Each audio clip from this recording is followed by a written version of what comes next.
Audiolibros Jorge Estupiñán, la nueva forma de leer libros, presenta Una estación de amor, del libro Cuentos de amor, de locura y de muerte, del escritor uruguayo Horacio Quiroga.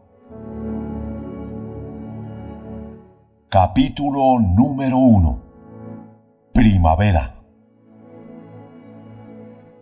Era el martes de carnaval. Nebel acababa de entrar en el corso ya al oscurecer, y mientras deshacía un paquete de serpentinas miró al carruaje de adelante. Extrañado de una cara que no había visto en el coche la tarde anterior, preguntó a sus compañeros: ¿Y quién es? No parece fea. ¡Un demonio! Es lindísima. Creo que sobrina o cosa así del doctor Arrizabalaga. Llegó ayer, me parece. Nebel fijó entonces atentamente los ojos en la hermosa criatura. Era una chica muy joven aún, acaso no más de 14 años, pero ya núbil. Tenía bajo cabello muy oscuro, un rostro de suprema blancura, de ese blanco mate y raso que es patrimonio exclusivo de los cutis muy finos. Ojos azules, largos, perdiéndose hacia las sienes entre negras pestañas, tal vez un poco separados, lo que da, bajo una frente tersa, aire de mucha nobleza o gran terquedad. Pero sus ojos, tal como eran, llenaban aquel semblante en flor con la luz de su belleza. Y al sentirlos Nebel detenidos un momento en los suyos, quedó deslumbrado. ¡Qué encanto!, murmuró, quedando inmóvil con una rodilla en el almohadón del surrey. Un momento después, las serpentinas volaban hacia la Victoria. Ambos carruajes estaban ya enlazados por el puente colgante de papel, y la que lo ocasionaba sonreía de vez en cuando al galante muchacho. Mas aquello llegaba ya a la falta de respeto a personas, cocheros y aún al carruaje. Las serpentinas llovían sin cesar. Tanto fue que las dos personas sentadas atrás se volvieron y, bien que sonriendo, examinaron atentamente al derrochador. ¿Quiénes son?, preguntó Nebel en voz baja. El doctor Arrizabalaga. Cierto que no lo conoces. La otra es la madre de tu chica, es cuñada del doctor. Como en pos del examen, Arrizabalaga y la señora se sonrieran francamente ante aquella exuberancia de juventud, Nebel se creyó en el deber de saludarlos, a lo que respondió el terceto con jovial condescendencia. Este fue el principio de un idilio que duró 3 meses, y al que Nebel se creyó en el deber de saludarlos, a lo que respondió el terceto con jovial condescendencia. Mientras que continuó el corso, y en concordia se prolonga hasta horas increíbles, Nebel tendió incesantemente su brazo hacia adelante, tan bien que el puño de su camisa, desprendido, bailaba sobre la mano. Al día siguiente se reprodujo la escena, y como esta vez el corso se reanudaba de noche con batalla de flores, Nebel agotó en un cuarto de hora 4 inmensas canastas. Arrizabalaga y la señora se reían, volviendo la cabeza a menudo, y la joven no apartaba casi sus ojos de Nebel. Este echó una mirada de desesperación a sus canastas vacías.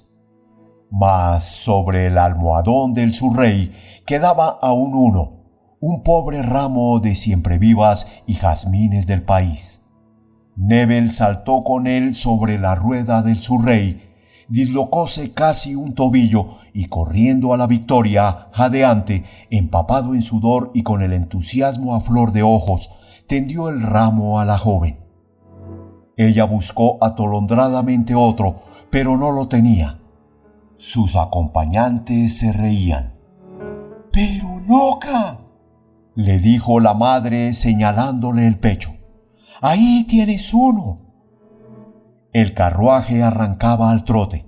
Nebel, que había descendido afligido del estribo, corrió y alcanzó el ramo que la joven le tendía con el cuerpo casi fuera del coche. Neville había llegado 3 días atrás de Buenos Aires, donde concluía su bachillerato.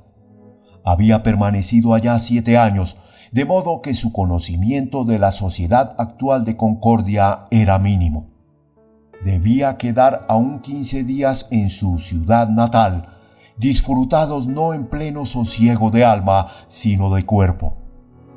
Y he aquí que desde el segundo día perdía toda su serenidad. Pero en cambio, ¡qué encanto! ¡Qué encanto! Se repetía pensando en aquel rayo de luz, flor y carne femenina que había llegado a él desde el carruaje. Se reconocía real y profundamente deslumbrado y enamorado, desde luego. ¿Y si ella lo quisiera? ¿Lo querría? Neville, para dilucidarlo, confiaba mucho más que en el ramo de su pecho, en la precipitación aturdida con que la joven había buscado algo que darle. Evocaba claramente el brillo de sus ojos cuando lo vio llegar corriendo, la inquieta expectativa con que lo esperó y, en otro orden, la morbidez del joven pecho al tenderle el ramo. Y ahora, concluido. Ella se iba al día siguiente a Montevideo. ¿Qué le importaba lo demás? Concordia, sus amigos de antes, su mismo padre. Por lo menos iría con ella hasta Buenos Aires. Hicieron efectivamente el viaje juntos, y durante él Neville llegó al más alto grado de pasión que puede alcanzar un romántico muchacho de 18 años que se siente querido. La madre acogió el casi infantil idilio con afable complacencia y se reía a menudo al verlos, hablando poco, sonriendo sin cesar y mirándose infinitamente. La despedida fue breve, pues Neville no quiso perder el último vestigio de cordura que le quedaba, cortando su carrera tras ella. Ellas volverían a Concordia en el invierno, acaso una temporada. ¿Iría él? ¿O no volver yo? Y mientras Neville se alejaba despacio por el muelle, volviéndose a cada momento, ella, de pecho sobre la borda y la cabeza baja, lo seguía con los ojos, mientras en la planchada los marineros levantaban los suyos risueños a aquel idilio, y al vestido corto aún de la tiernísima novia. Capítulo número 2. Verano. El 13 de junio, Neville volvió a Concordia y, aunque supo desde el primer momento que Lidia estaba allí, pasó una semana sin inquietarse poco ni mucho por ella. 4 meses son plazo sobrado para un relámpago de pasión, y apenas si en el agua dormida de su alma el último resplandor alcanzaba a rizar su amor propio. Sentía así curiosidad de verla, hasta que un nimio incidente, punzando su vanidad, lo arrastró de nuevo. El primer domingo, Neville, como todo buen chico de pueblo, esperó en la esquina la salida de misa. Al fin, las últimas acaso erguidas y mirando adelante, Lidia y su madre avanzaron por entre la fila de muchachos. Neville, al verla de nuevo, sintió que sus ojos se dilataban para absorber en toda su plenitud la figura bruscamente adorada. Esperó con ansia casi dolorosa el instante en que los ojos de ella, en un súbito resplandor de dichosa sorpresa, lo reconocerían entre el grupo. Pero pasó con su mirada fría fija adelante. «Parece que no se acuerda más de ti», le dijo un amigo que a su lado había seguido el incidente. «No mucho», se sonrió él. «Y es lástima porque la chica me gustaba en realidad». Pero cuando estuvo solo se lloró a sí mismo su desgracia. ¿Y ahora que había vuelto a verla? ¿Cómo cómo la había querido siempre el que creía no acordarse más. Y acabado. ¡Pum! ¡Pum! ¡Pum! Se repetía sin darse cuenta. ¡Pum! Todo ha concluido. De golpe, ¿y si no me hubieran visto? ¡Claro! ¡Pero claro! Su rostro se animó de nuevo y acogió esta vaga probabilidad con profunda convicción. A las 3 golpeaba en casa del doctor Arrizabalaga. Su idea era elemental. Consultaría con cualquier mísero pretexto al abogado y acaso la viera. Fue allá. Una súbita carrera por el patio respondió al timbre y Lidia, para detener el impulso, tuvo que cogerse violentamente a la puerta vidriera. Vio a Neville. Lanzó una exclamación y, ocultando con sus brazos la ligereza de su ropa, huyó más velozmente aún. Un instante después la madre abría el consultorio y acogía a su antiguo conocido con más viva complacencia, con mayor complacencia que 4 meses atrás. Neville no cabía en sí de gozo, y como la señora no parecía inquietarse por las preocupaciones jurídicas de Neville, éste prefirió también 1.000.000 de veces tal presencia a la del abogado. Con todo, se hallaba sobre ascuas de una felicidad demasiado ardiente, y como tenía 18 años, deseaba irse de una vez para gozar a solas y sin cortedad su inmensa dicha. «¡Tan pronto, ya!», le dijo la señora. «Espero que tendremos el gusto de verlo otra vez. ¿No es verdad? ¿No es verdad?». «Oh, sí, señora». «En casa todos tendríamos mucho placer. Supongo que todos. ¿Quiere que consultemos?». Se sonrió con maternal burla. «Oh, con toda el alma», repuso Neville. «Lidia, ven un momento. Hay aquí una persona a quien conoces». Lidia llegó cuando él estaba ya de pie. Avanzó al encuentro de Neville, los ojos centelleantes de dicha, y le tendió un gran ramo de violetas con adorable torpeza. «Si a usted no le molesta», prosiguió la madre, «podría venir todos los lunes. ¿Qué le parece?». «Que es muy poco, señora», repuso el muchacho. «Los viernes también. ¿Me permite?». La señora se echó a reír. «¡Qué apurado! Yo no sé. Veamos qué dice Lidia». «¿Qué dices, Lidia?».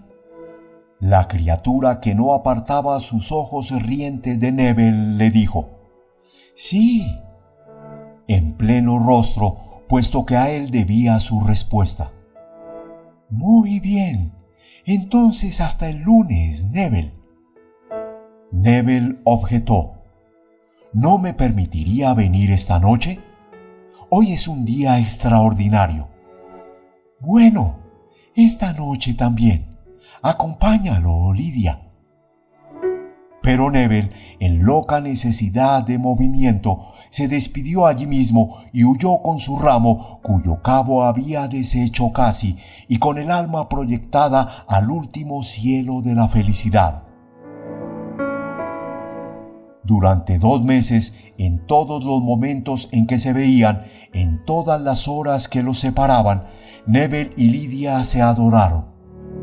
Para él, romántico hasta sentir el estado de dolorosa melancolía que provoca una simple garúa que agrisa el patio, la criatura aquella, con su cara angelical, sus ojos azules y su temprana plenitud, debía encarnar la suma posible de ideal.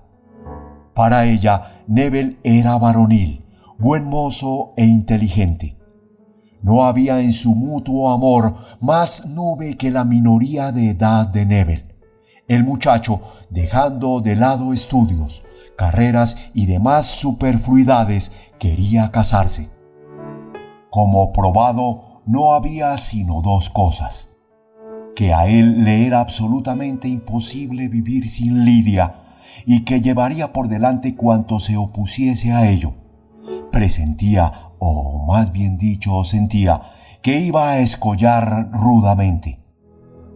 Su padre, en efecto, a quien había disgustado profundamente el año que perdía Neville tras un amorío de carnaval, debía apuntar las íes con terrible vigor.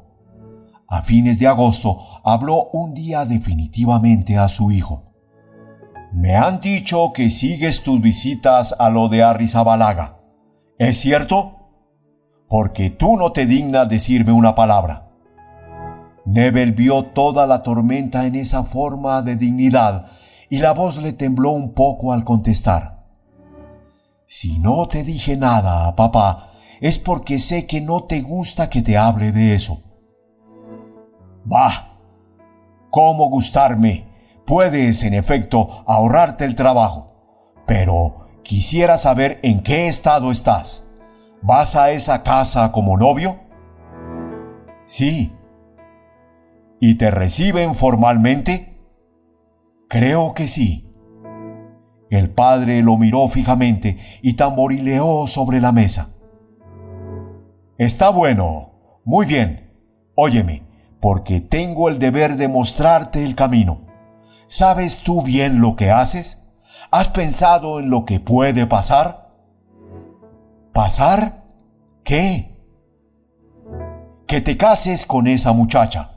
Pero fíjate, ya tienes edad para reflexionar al menos. ¿Sabes quién es? ¿De dónde viene? ¿Conoces a alguien que sepa qué vida lleva en Montevideo?» «Papá». «Sí, ¿qué hacen allá? Bah, no pongas esa cara. No me refiero a tu novia. Esa es una criatura y como tal no sabe lo que hace. Pero ¿sabes de qué viven?» «No, ni me importa, porque aunque seas mi padre...» «Bah. Deja eso para después. No te hablo como padre, sino como cualquier hombre honrado pudiera hablarte. Y puesto que te indigna tanto lo que te pregunto, averigua a quien quiera contarte qué clase de relaciones tiene la madre de tu novia con su cuñado. Pregunta». Sí, ya sé que ha sido». «Ah, ¿sabes que ha sido la querida de Arrizabalaga? ¿Y que él u otro sostienen la casa en Montevideo? ¿Y te quedas tan fresco?» «Sí, ya sé.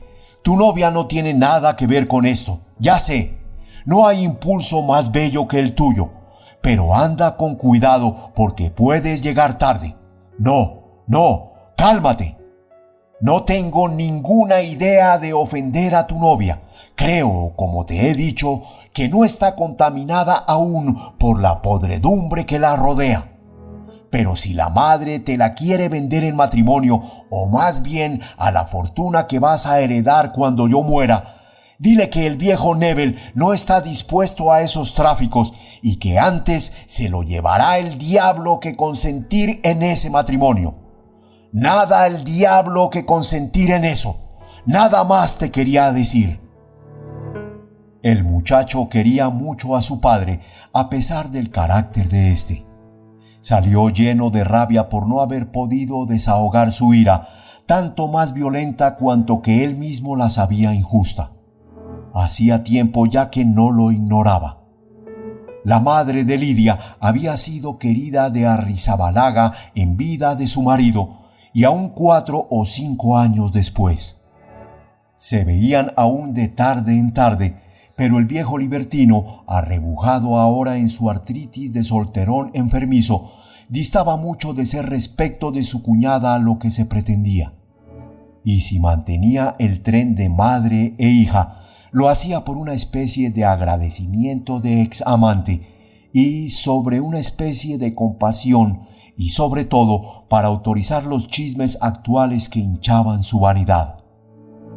Neville evocaba a la madre y con un estremecimiento de muchacho loco por las mujeres casadas, recordaba cierta noche en que hojeando juntos y reclinados una ilustración, había creído sentir sobre sus nervios súbitamente tensos un hondo hálito de deseo que surgía del cuerpo pleno que rozaba con él. Al levantar los ojos, Neville había visto la mirada de ella, mareada, posarse pesadamente sobre la suya. ¿Se había equivocado? Era terriblemente histérica, pero con raras crisis explosivas. Los nervios desordenados repiqueteaban hacia adentro y de aquí la enfermiza tenacidad en un disparate y el súbito abandono de una convicción. Y en los pródromos de la crisis, la obstinación creciente, convulsiva, edificándose con grandes bloques de absurdos. Abusaba de la morfina por angustiosa necesidad y por elegancia. Tenía 37 años, era alta, con labios muy gruesos y encendidos que humedecía sin cesar. Sin ser grandes, sus ojos lo parecían por el corte y por tener pestañas muy largas, pero eran admirables de sombra y fuego. Se pintaba, vestía como la hija, con perfecto buen gusto, y era esta, sin duda, su mayor seducción. Debía de haber tenido como mujer profundo encanto. Ahora la histeria había trabajado mucho su cuerpo, siendo, desde luego, enferma del vientre. Cuando el latigazo de la morfina pasaba, sus ojos se empañaban y de la comisura de los labios, del párpado globoso, pendía una fina redecilla de arrugas. Pero a pesar de ello, la misma histeria que le deshacía los nervios era el alimento un poco mágico que sostenía su tonicidad. Quería entrañablemente a Lidia, y con la moral de las burguesas histéricas hubiera envilecido a su hija para hacerla feliz, esto es, para proporcionarle aquello que habría hecho su propia felicidad. Así, la inquietud del padre de Neville a este respecto tocaba a su hijo en lo más hondo de sus cuerdas de amante. ¿Cómo había escapado Lidia? Porque la limpidez de su cutis, la franqueza de su pasión de chica que surgía con adorable libertad de sus ojos brillantes, era ya no prueba de pureza, sino escalón de noble gozo por el que Neville ascendía triunfal a arrancar de una manotada a la planta podrida la flor que pedía por él. Esta convicción era tan intensa que Neville jamás la había besado. Una tarde, después de almorzar, en que pasaba por lo de Arrizabalaga, había sentido loco deseo de verla. Su dicha fue completa, pues la halló sola, en batón y los rizos sobre las mejillas. Como Neville la retuvo contra la pared, ella, riendo y cortada, se recostó en el muro. Y el muchacho, a su frente, tocándola casi, sintió en sus manos inertes la alta felicidad de un amor inmaculado que tan fácil le habría sido manchar. Pero luego, una vez su mujer, Neville precipitaba cuanto le era posible su casamiento. Su habilitación de edad, obtenida en esos días, le permitía por su legítima materna afrontar los gastos. Quedaba el consentimiento del padre y la madre apremiaba este detalle. La situación de ella, sobrado equívoca en concordia, exigía una sanción social que debía comenzar, desde luego, por la del futuro suegro de su hija, y sobre todo la sostenía el deseo de humillar, de forzar a la moral burguesa a doblar las rodillas ante la misma inconveniencia que despreció. Ya varias veces había tocado el punto con su futuro yerno con alusiones a «mi suegro», «mi nueva familia», «la cuñada de mi hija». Neville se callaba y los ojos de la madre brillaban entonces con más sombrío fuego. Hasta que un día la llama se levantó. Neville había fijado el 18 de octubre para su casamiento. Faltaba más de un mes aún, pero la madre hizo entender claramente al muchacho que quería la presencia de su padre esa noche.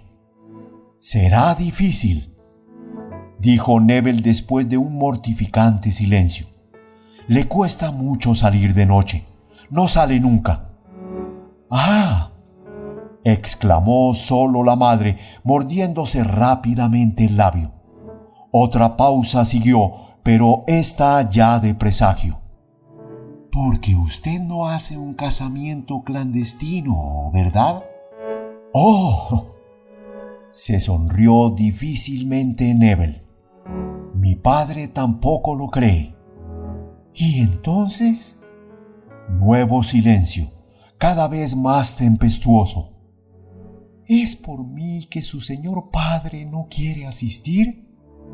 No, no, señora, exclamó al fin Neville impaciente. Está en su modo de ser. Hablaré de nuevo con él si quiere. ¿Yo querer? Se sonrió la madre dilatando las narices. Haga lo que le parezca. ¿Quiere irse Neville ahora? No estoy bien. Neville salió completamente disgustado. ¿Qué iba a decir a su padre? Este sostenía siempre su rotunda oposición a tal matrimonio y ya el hijo había emprendido las gestiones para prescindir de ella. Puedes hacer eso y todo lo que te dé la gana, pero mi consentimiento para que esa entretenida sea tu suegra, ¡jamás! Después de 3 días, Neville decidió concluir y aclarar de una vez con ese estado de cosas, y aprovechó para ello un momento en que Lidia no estaba. Hablé con mi padre, comenzó Neville, y me ha dicho que le será completamente imposible asistir. La madre se puso un poco pálida mientras sus ojos, en un súbito fulgor, se estiraban hacia las sienes. ¡Ah! ¿Y por qué? No sé, repuso con voz sorda Neville. ¿Es decir que su señor padre teme mancharse si pone los pies aquí? No sé, repitió él obstinado a su vez. Es que es una ofensa gratuita la que nos hace ese señor. ¿Qué se ha figurado?, añadió con voz ya alterada y los labios temblantes.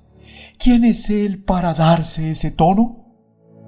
Neville sintió entonces el fustazo de reacción en la cepa profunda de su familia.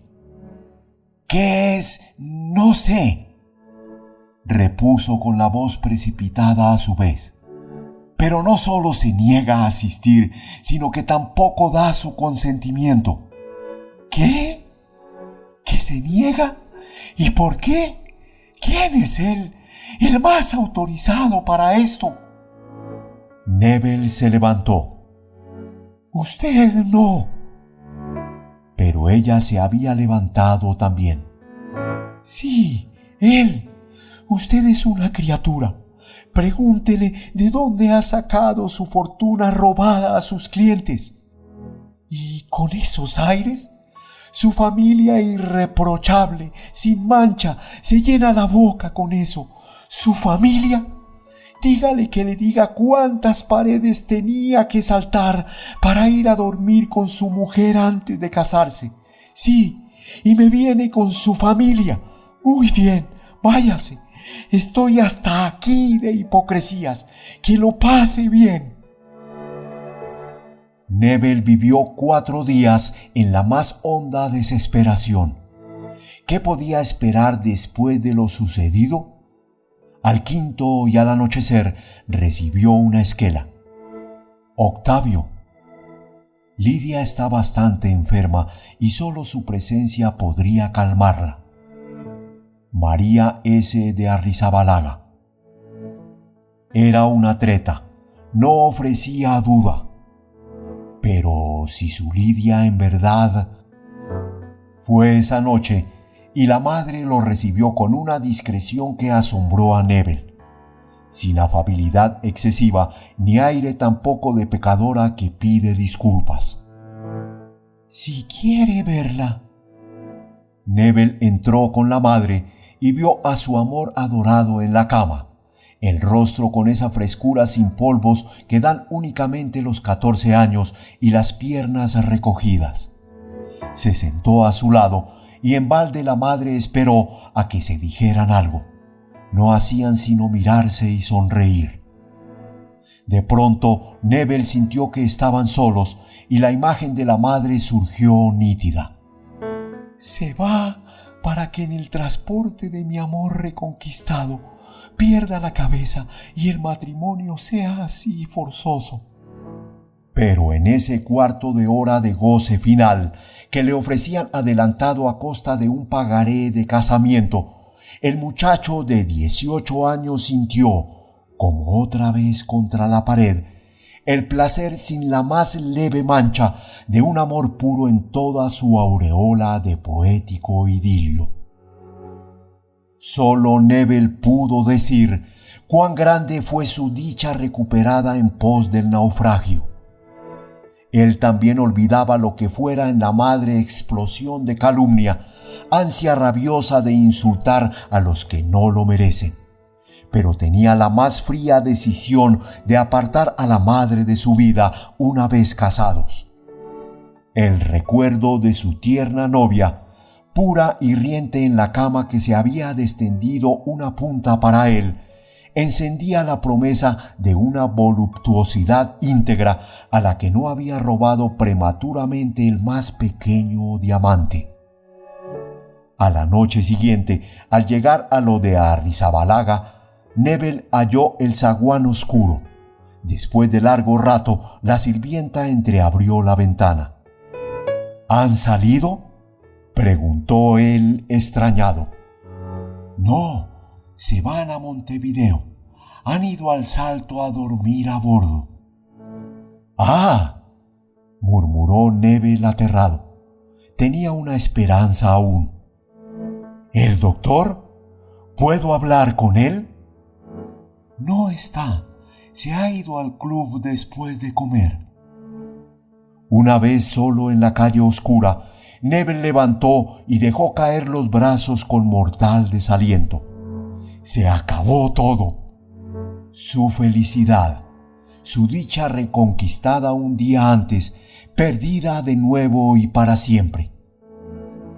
Presentía que esta vez no había redención posible. Los nervios de la madre habían saltado a la loca como teclas y él no podía ya hacer más. Caminó hasta la esquina y desde allí, inmóvil bajo el farol, contempló con estúpida fijeza la casa rosada. Dio una vuelta a la manzana y tornó a detenerse bajo el farol. Nunca, nunca más. Hasta las 11:30 hizo lo mismo. Al fin se fue a su casa y cargó el revólver. Pero un recuerdo lo detuvo. Meses atrás había prometido a un dibujante alemán que antes de suicidarse un día, Neville era adolescente, iría a verlo. Uníalo con el viejo militar de Guillermo una viva amistad cimentada sobre largas charlas filosóficas. A la mañana siguiente, muy temprano, Neville llamaba al pobre cuarto de aquel. La expresión de su rostro era sobrado explícita. ¿Es ahora?, le preguntó el paternal amigo, estrechándole con fuerza la mano. «Psst, de todos modos», repuso el muchacho mirando a otro lado. El dibujante, con gran calma, le contó entonces su propio drama de amor. «Vaya a su casa», concluyó, «y si a las 11 no ha cambiado de idea, vuelva a almorzar conmigo si es que tenemos que. Después hará lo que quiera. ¿Me lo jura?» «Se lo juro», contestó Neville, devolviéndole su estrecho apretón con grandes ganas de llorar. En su casa lo esperaba una tarjeta de Lidia. «Idolatrado Octavio, mi desesperación no puede ser más grande, pero mamá ha visto que si me casaba con usted, me estaban reservados grandes dolores. He comprendido como ella que lo mejor era separarnos y le jura no olvidarlo nunca. Tú, Lidia. Ah, tenía que ser así, clamó el muchacho, viendo al mismo tiempo con espanto su rostro demudado en el espejo. La madre era quien había inspirado la carta, ella y su maldita locura. Lidia no había podido menos que escribir, y la pobre chica, trastornada, lloraba todo su amor en la redacción. Ah, si pudiera verla algún día, decirle de qué modo la he querido, cuánto la quiero ahora, adorada de mi alma. Temblando fue hasta el velador y cogió el revólver, pero recordó su nueva promesa y durante un larguísimo tiempo permaneció allí de pie, limpiando obstinadamente con la uña una mancha del tambor. Capítulo número 3. Otoño.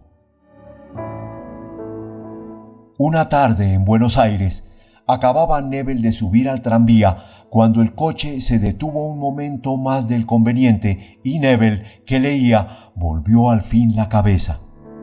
Una mujer con lento y difícil paso avanzaba entre los asientos.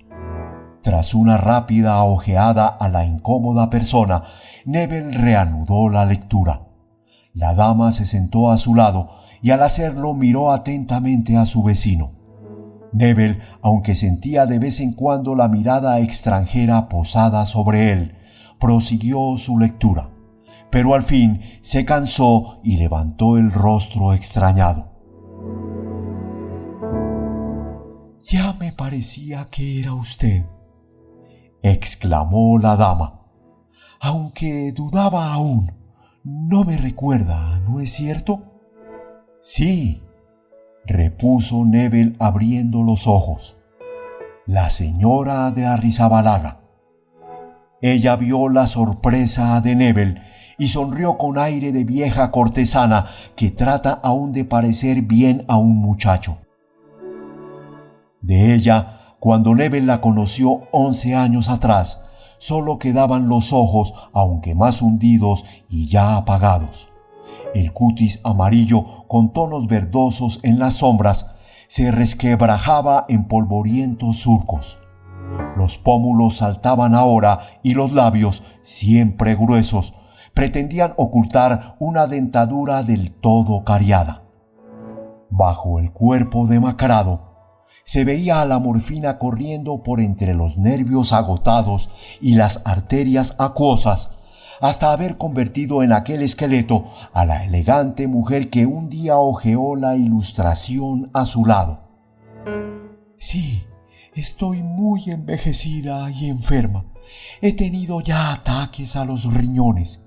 ¿Y usted?», añadió mirándolo con ternura, «siempre igual. Verdad es que no tiene 30 años aún. Lidia también está igual». Nébel levantó los ojos. «¿Soltera?». «Sí. ¿Cuánto se alegrará cuando le cuente? ¿Por qué no le da ese gusto a la pobre? ¿No quiere ir a vernos?». «Con mucho gusto», murmuró Nébel. «Sí, vaya pronto. Ya sabe lo que hemos sido para usted. En fin, Boedo 1483, departamento 14. Nuestra posición es tan mezquina». «Oh», protestó él, levantándose para irse. Prometió ir muy pronto. 12 días después, Nébel debía volver al ingenio y antes quiso cumplir su promesa. Fue allá, un miserable departamento de arrabal. La señora de Arrizabalaga lo recibió mientras Lidia se arreglaba un poco. «¿Con qué 11 años?», observó de nuevo la madre. «¿Cómo pasa el tiempo? Y usted que podría tener una infinidad de hijos con Lidia». «Seguramente», Sonrió Nebel mirando a su alrededor. Oh, no estamos muy bien, y sobre todo como debe estar puesta su casa. Siempre oigo hablar de sus cañaverales. ¿Ese es su único establecimiento? Sí, Entre Ríos también. ¡Qué feliz! Si pudiera uno... Siempre deseando ir a pasar unos meses en el campo y siempre con el deseo. Se calló echando una fugaz mirada a Nebel. Con el corazón apretado, revivía nítidas las impresiones enterradas 11 años en su alma. Y todo esto por falta de relaciones. Es tan difícil tener un amigo en esas condiciones. El corazón de Nebel se contraía cada vez más y Lidia entró. Ella estaba también muy cambiada porque el encanto de un candor y una frescura de los 14 años no se vuelve a hallar más en la mujer de 26. Pero bella siempre. Su olfato masculino sintió en su cuello mórbido, en la mansa tranquilidad de su mirada y en todo lo indefinible que denuncia al hombre el amor ya gozado, que debía guardar velado para siempre el recuerdo de la Lidia que conoció. Hablaron de cosas muy triviales con perfecta discreción de personas maduras. Cuando ella salió de nuevo un momento, la madre reanudó. Sí, está un poco débil, y cuando pienso que en el campo se repondría enseguida, vea, Octavio, ¿me permite ser franca con usted? Ya sabe que lo he querido como a un hijo. ¿No podríamos pasar una temporada en su establecimiento? ¿Cuánto bien le haría a Lidia? Soy casado, repuso Nebel. La señora tuvo un gesto de viva contrariedad y por un instante su decepción fue sincera, pero enseguida cursó sus manos cómicas. ¿Casado usted? ¡Oh, qué desgracia! ¡Qué desgracia! Perdóneme, ya sabe, no sé lo que digo. ¿Y su señora vive con usted en el ingenio? Sí, generalmente. Ahora está en Europa. ¡Qué desgracia! Es decir, Octavio, añadió abriendo los brazos con lágrimas en los ojos. A usted le puedo contar, usted ha sido casi mi hijo. Estamos poco menos que en la miseria. ¿Por qué no quiere que vaya con Lidia? Voy a tener con usted una confesión de madre. Concluyó con una pastosa sonrisa y bajando la voz. Usted conoce bien el corazón de Lidia, ¿no es cierto? Esperó respuesta, pero Nebel permanecía callado. Sí, usted la conoce. ¿Y cree que Lidia es mujer capaz de olvidar cuando ha querido? Ahora había reforzado su insinuación con una leve guiñada. Nebel valoró entonces de golpe el abismo en que pudo haber caído antes. Era siempre la misma madre, pero ya envilecida por su propia alma vieja, la morfina y la pobreza. Y Lidia, al verla otra vez, había sentido un brusco golpe de deseo por la mujer actual de garganta llena y ya estremecida. Ante el tratado comercial que le ofrecían, se echó en brazos de aquella rara conquista que le deparaba el destino.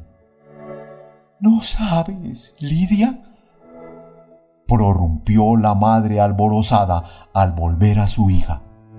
Octavio nos invita a pasar una temporada en su establecimiento. ¿Qué te parece? Lidia tuvo una fugitiva contracción de cejas y recuperó su serenidad. Muy bien, mamá. Ah, ¿no sabes lo que dice? Está casado, tan joven aún. Somos casi de su familia. Lidia volvió entonces los ojos a Nebel y lo miró un momento con dolorosa gravedad. ¿Hace tiempo? murmuró. 4 años, repuso él en voz baja. A pesar de todo, le faltó ánimo para mirarla. Capítulo número 4. Invierno.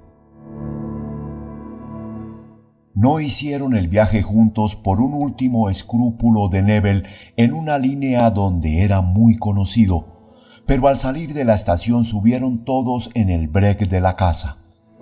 Cuando Neville quedaba solo en el ingenio, no guardaba a su servicio doméstico más que a una vieja india, pues, a más de su propia frugalidad, su mujer se llevaba consigo toda la servidumbre. De este modo presentó sus acompañantes a la fiel nativa como una tía anciana y su hija, que venían a recobrar la salud perdida.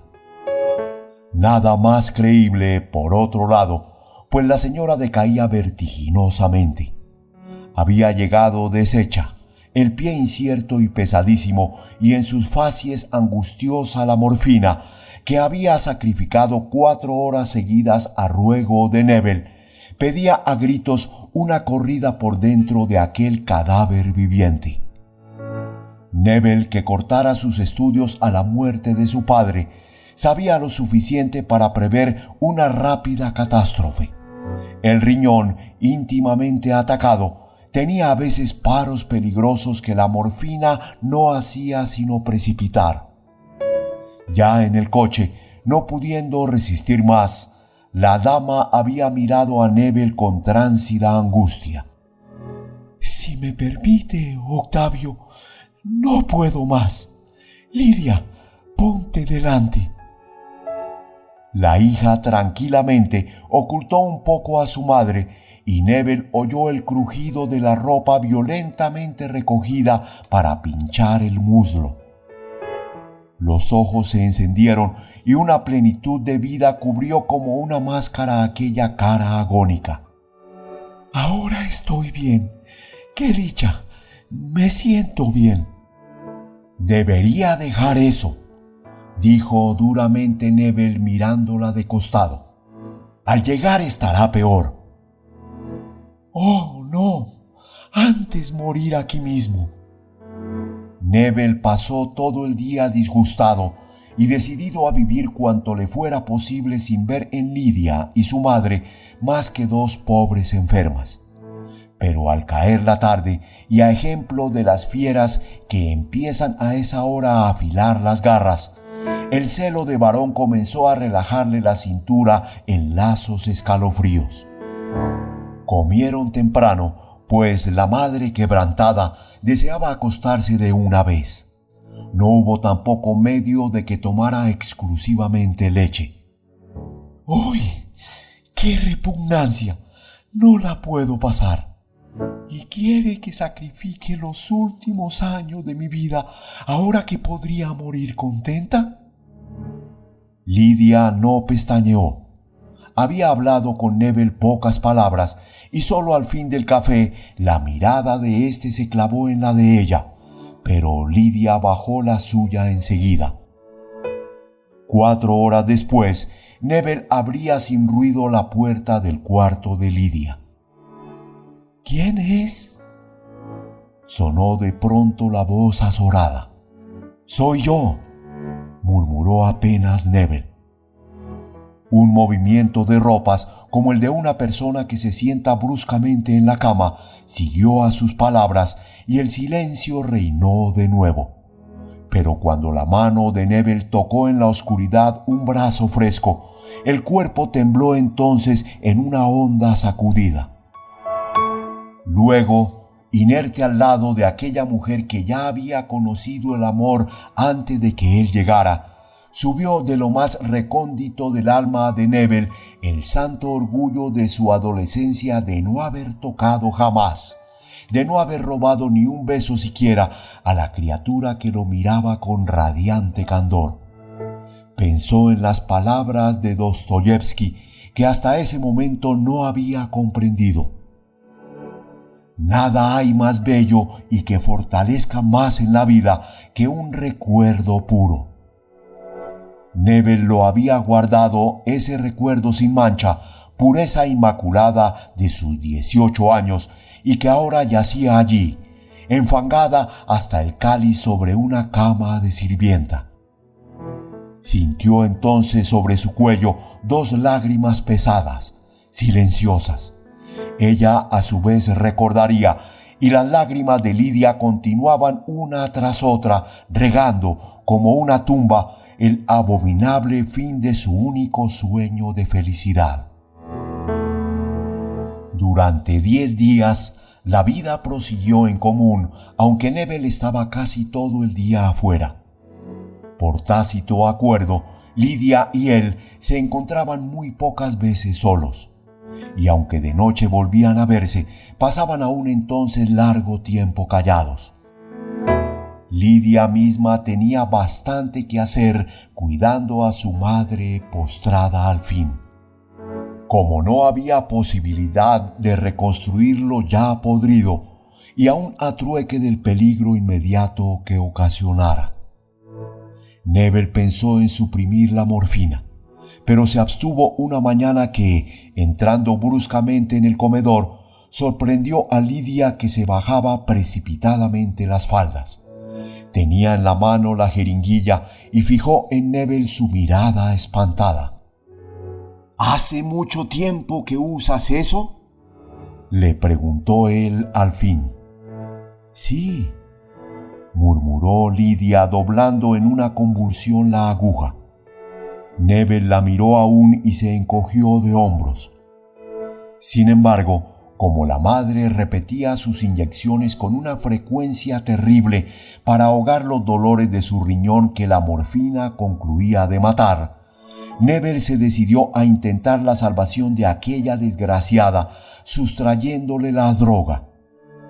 «¡Octavio! ¡Me va a matar!», clamó ella con ronca súplica. «Mi hijo Octavio no podría vivir un día». «Es que no vivirá 2 horas si le dejo eso», contestó Neville. «No importa, mi Octavio. Dame la morfina». Neville dejó que los brazos se tendieran a él inútilmente y salió con Lidia.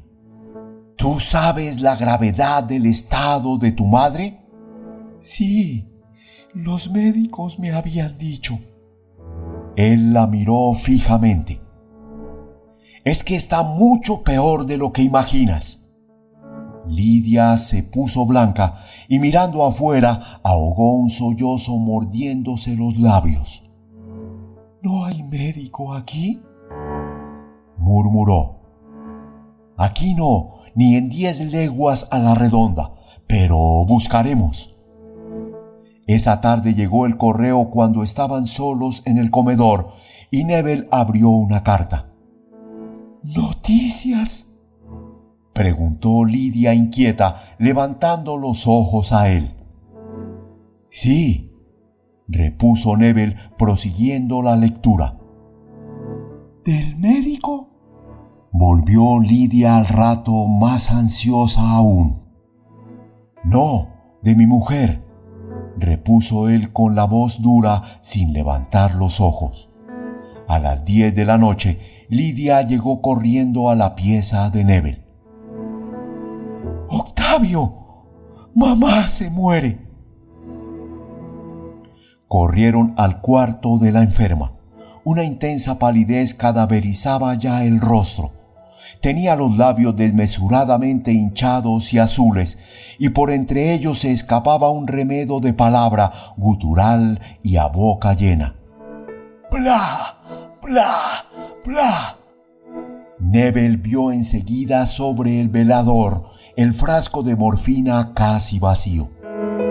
«Es claro, se muere. ¿Quién le ha dado esto?», preguntó. «No sé, Octavio. Hace un rato sentí ruido. Seguramente lo fue a buscar a tu cuarto cuando no estabas. Mamá, pobre mamá». Cayó sollozando sobre el miserable brazo que pendía hasta el piso. Neville la pulsó. El corazón no daba más y la temperatura caía. Al rato los labios callaron su «bla, bla, bla», y en la piel aparecieron grandes manchas violetas. A la 1 de la mañana murió. Esa tarde, tras el entierro, Neville esperó que Lidia concluyera de vestirse mientras los peones cargaban las valijas en el carruaje. «Toma esto», le dijo cuando ella estuvo a su lado, tendiéndole un cheque de 10,000 pesos. Lidia se estremeció violentamente y sus ojos enrojecidos se fijaron de lleno en los de Neville. Pero él sostuvo la mirada. «Tonta, pues», repitió sorprendido. Lidia lo tomó y se bajó a recoger su valijita. Neville entonces se inclinó sobre ella. «Perdóname», le dijo. «No me juzgues peor de lo que soy». En la estación esperaron un rato y sin hablar junto a la escalerilla del vagón, pues el tren no salía aún. Cuando la campana sonó, Lidia le tendió la mano que Neville retuvo un momento en silencio. Luego, sin soltarla, recogió a Lidia de la cintura y la besó hondamente en la boca. El tren partió. Inmóvil, Neville siguió con la vista a la ventanilla que se perdía, pero Lidia no se asomó.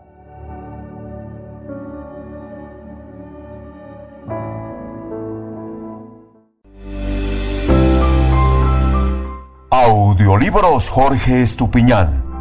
La nueva forma de leer libros.